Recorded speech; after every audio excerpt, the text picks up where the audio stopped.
Hello everyone, my name is Steve Ensley and I'm the Executive Director of the IESA, and in addition to my Executive Director duties, I also serve as the Administrator for the baseball activity.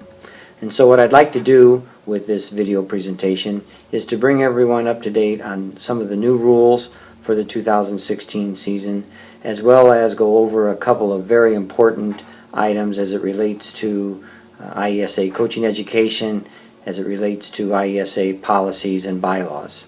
We have a pitching inning limitation.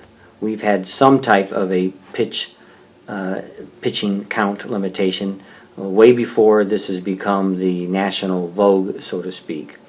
To that end, our current pitching limitations are that a student can only pitch 7 innings in one day, 9 innings over the course of 2 days, and 16 innings is the maximum that a pitcher can throw in 1 week.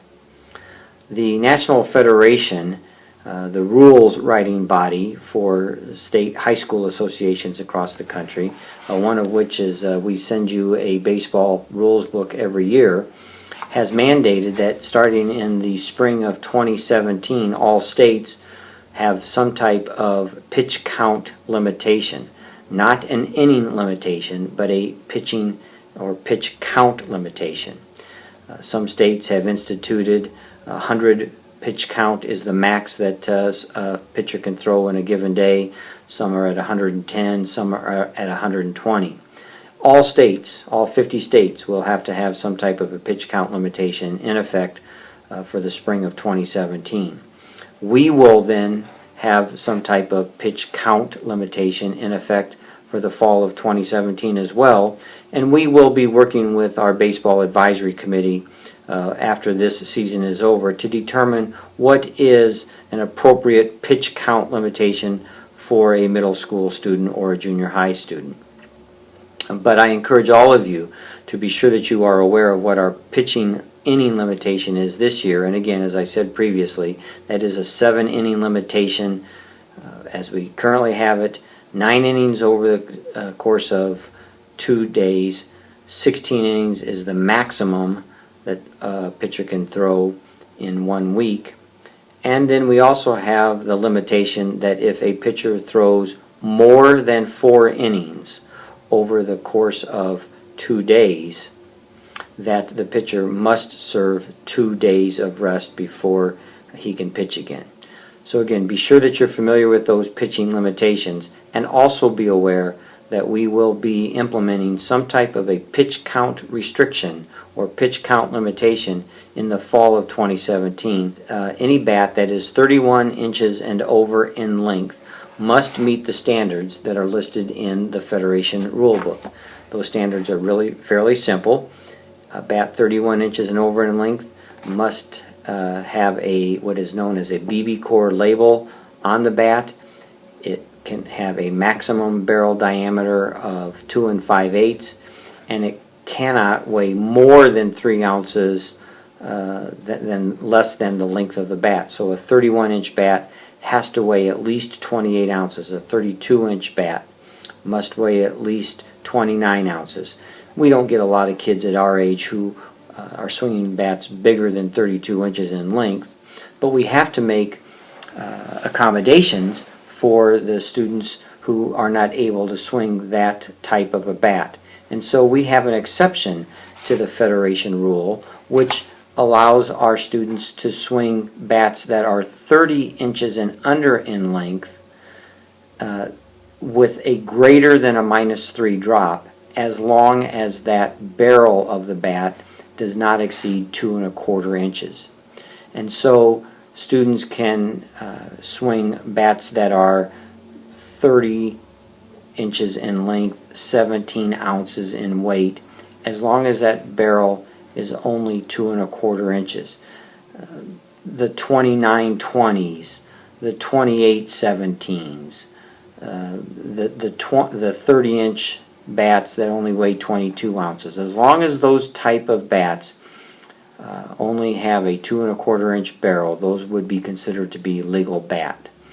A bat that is not legal is a 31-inch bat that might weigh, let's say, 25 ounces, even though it only has a 2¼ inch barrel bat. All bats 31 inches and over in length must meet the Federation standards. A couple of changes that we have regarding coaching that I want to bring to your attention. First of all, as a coach, you have a responsibility to be a role model. Over the course of this past school year, during the 15-16 school year, our board of directors became very concerned about the number of ejections that umpires or officials have had to assess to coaches. And so, effective immediately, when a coach is ejected for unsportsmanlike conduct, they will have to sit 2 games at the level at which the ejection occurred before they can return to coach again. And if that same coach is ejected a second time, that coach must then sit 5 games before they can return to coach. Coaches, I say to you, you are role models. I understand that you may disagree with an official on a given call. There is an appropriate way to do that. It is not appropriate to raise your voice, to yell and scream, and to argue so vehemently against a call to the point at which you are ejected from a contest. We can do better. We have to do better in the area of sportsmanship. And coaches, you are the ones who lead your team, you lead your players, you lead the fans. I ask that you demonstrate proper sportsmanship throughout the school year and refrain from being ejected when you disagree with a call. We've changed a little bit of our coaching education requirements for the 16-17 school year. Basically, anyone who was eligible to coach previously is still going to be eligible to coach this year without doing anything additional. But what we have added is that some coaches in some activities may need to take our coaching education requirements. The coaches may need to take our coaching education courses in order to meet our coaching education requirements. The basic gist of our coaching education requirements is this. If you are a teacher and you're working in the schools as a teacher, as an administrator, as a school psychologist, a speech pathologist, or some type of certified staff member, and you are coaching, you meet our coaching education requirement. If you are not one of those types of positions that I just mentioned, then you're going to have to take a coaching education course in order to meet our requirement. That course, again, is available on our website. It costs $20. It's a very simple, about a 2-hour online course that you would take that would then have you meet our coaching education requirement. The final item concerning coaching education that I'd like to bring to your attention is the new Senate Bill 7, which was signed into law in August of 2015 by Governor Rauner. And that law deals with concussion education. All coaches at all levels, elementary, junior high, middle school, high school, coaches in any school in the state must take a course that is available free to you on our website. If you have not yet taken that course, you need to do so immediately. The course, again, is free on our website. It consists of basically a 2-hour video that you must watch and then take a short test after that. You can access that course through the IESA website, but again, all coaches in all sports, in all schools throughout the state have to take that course this year. And you will have to take that course once every 2 years. Again, I want you to know that this is state law. This is not IESA bylaw that's requiring you to do so. we really didn't have anything in our handbook that addressed how to handle regular season games that might be suspended. And so the new policy for this year is that the administrators of the two coaches that are involved in a suspended game should get together after the game is over the next day, call each other, email each other, whatever you may need to do, and say, okay, how do you want to finish this game?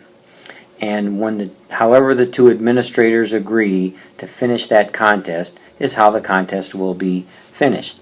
For instance, you're in the bottom of the fourth inning and Team A is winning 13-0, and then lightning shows up in the sky or some type of other weather delay comes upon you and you aren't able to resume play. It may very well be that the administrators of both schools say, you know what, you were going to beat us anyway, we're not going to come back and try and finish that game. You can go ahead and take the victory and we'll call it a game at that point in time. Or it could be that the game was 2-1 after 3 innings or some inning before 5 innings when it would be considered a complete game, and the administrators would get together and say, you know what, we're going to finish that game. We got next Tuesday open on our schedule. Do you have next Tuesday open on yours? Let's get together and finish this game.